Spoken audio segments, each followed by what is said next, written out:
The last dasar would be dasar sosial, but this dasar sosial has 4 extra parts: pendidikan, agama, catuan dan penghasilan makanan, and layanan terhadap penduduk. The first one is pendidikan. Jepun bertindak menutup sekolah Inggeris dan Cina.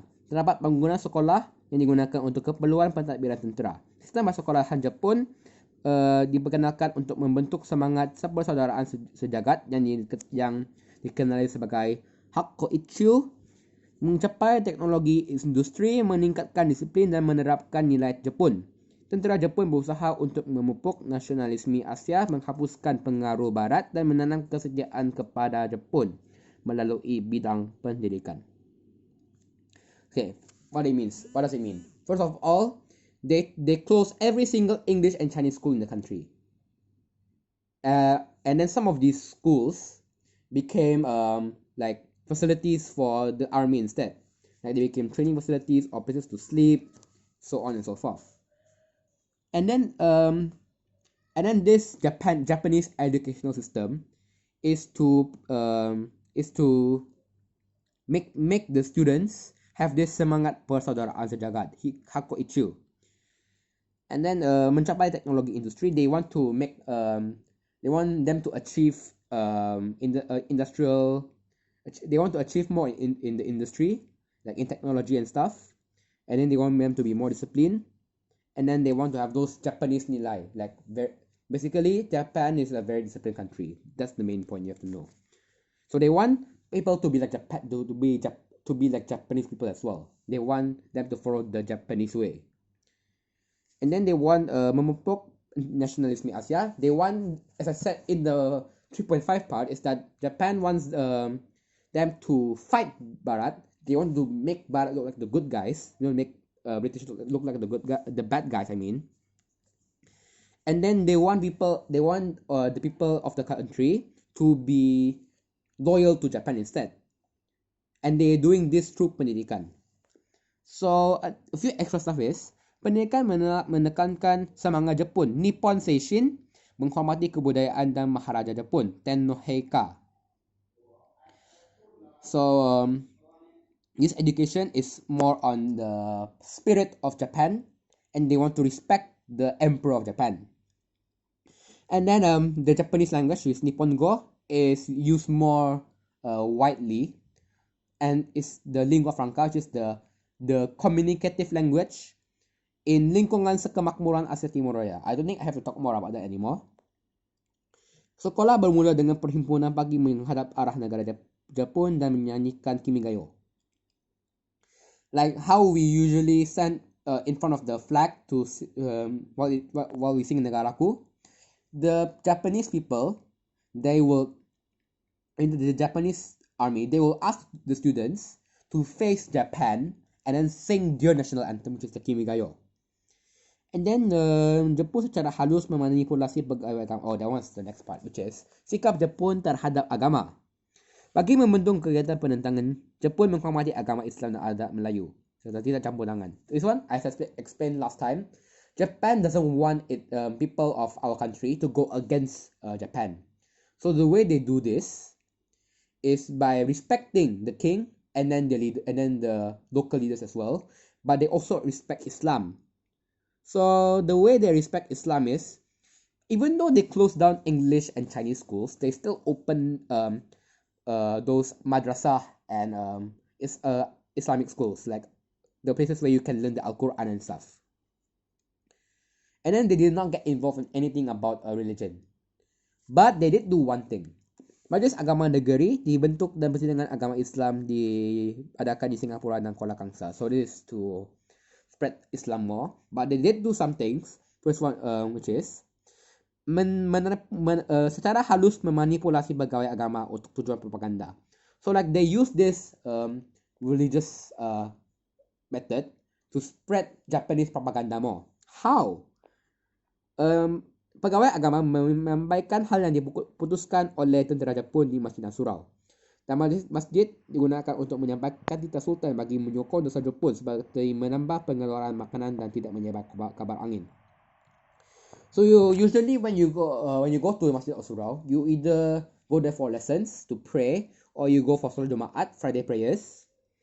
Um, or you hear any ceramah, any speeches from well-known Islamic people. So what Japan did is, when we go to Friday prayers, they will have a script to read, to give out the Friday prayer, to give out their speech, the speech for the Friday prayer.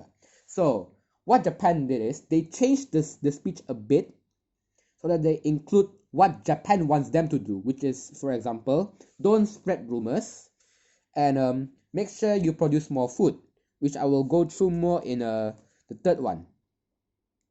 So basically, the Japanese, they use this khutbah, this Friday prayer stuff, or they use this ceramah to spread more of Japan. The third one will be jatuhan dan penghasilan makanan. So the thing is called Orinan Kawalan Barangan dan Bahan Penting. They want to control how much food is getting passed through and how much food can be bought, because as we remember, Japan has a very bad economy, and if that, they also have not enough food. So chatuan means ration, which is basically they only can buy a specific amount of food. People can only buy, like, for example, only one bag of rice at maximum. They cannot buy more than one. Like currently in our MCO, people are buying like a lot of rice bags until they finish stock. But if we have this chatuan, they can only buy the maximum amount at most. So this is not only for rice but also for sugar and salt.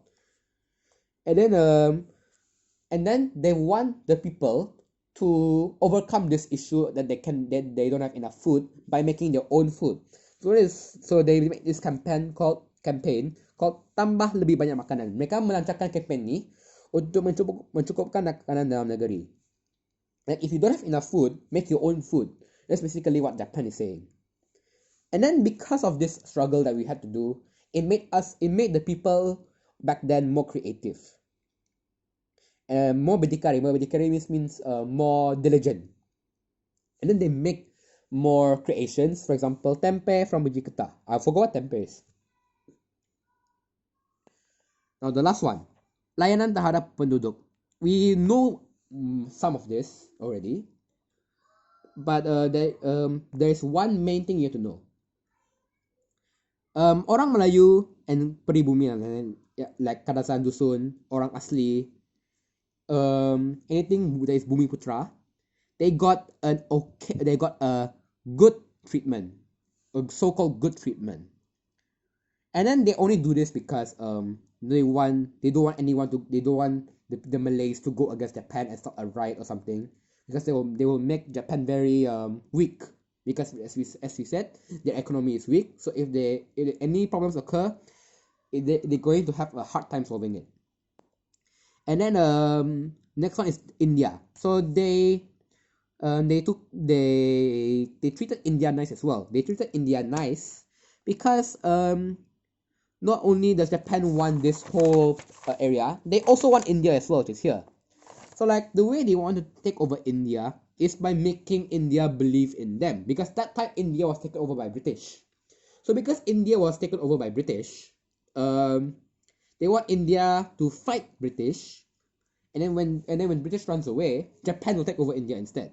That's what they have in mind. So the way they help this is, they helped Subhas Chandra Bose make this tentera kebangsaan India di tanah Melayu dan Mono Utara. They make their own Indian army. So you can see that they treat Malays nice, they treat Indians nice, they treat Bumi Putra nice. But how about Chinese? Because remember, last time Japan and Chinese went to war together. So Japan doesn't like Chinese. So they treated Chinese very cruelly. Mereka memberikan layanan yang sangat kejam. So pemusuhan daripada perang Cina-Jepun, as I told you earlier. And then orang Cina membayar sejumlah wang sebagai hukuman penentangan mereka. Even though they didn't technically do anything, because they're Chinese, they have to pay extra money as an apology to Japan for fighting them in the war. And then masyarakat berbilang kaum, even though they treated Indian and Malays nicely, it was still kind of bad. Like it was still quite bad of a treatment. It's just that Chinese got a very bad treatment. And then last one is Landasan Kereta Api Maut is proof of Japan not treating them well enough. Because they forced a lot of people to make this railways. As you can see, it is 415 kilometers from Thailand to Burma, and it goes through even forests, tropical rainforests. Like that is very hard to go through. And then they used 200,000 people and 60,000 captives, like people from Britain that or Belanda which couldn't escape.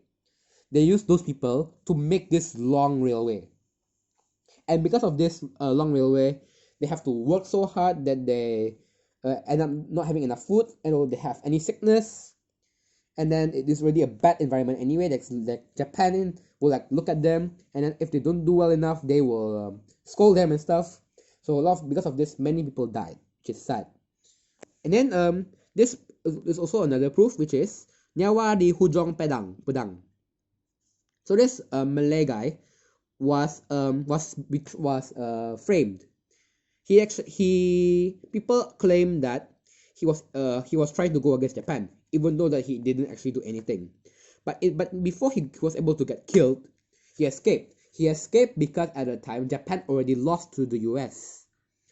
And but before that, the Kempei Tai, as I told you earlier, the Kempei Tai, um, they they they um they how I say tortured this guy so hard. But when they lost, Britain came back and then memberikan hukuman gantung. They asked them to go hang themselves. They asked the Kempei Tai to go hang themselves. So what do we learn from here? Membentuk jiwa masyarakat tentang kepentingan pertahanan fizikal dan mental semasa menghadapi cabaran hidup. Penduduk memperoleh kebenaran, kepercayaan diri, semangat spiritual dan mental yang mencetuskan penentangan rakyat dalam pelbagai bentuk terhadap pendudukan Jepun di negara kita. What this means is,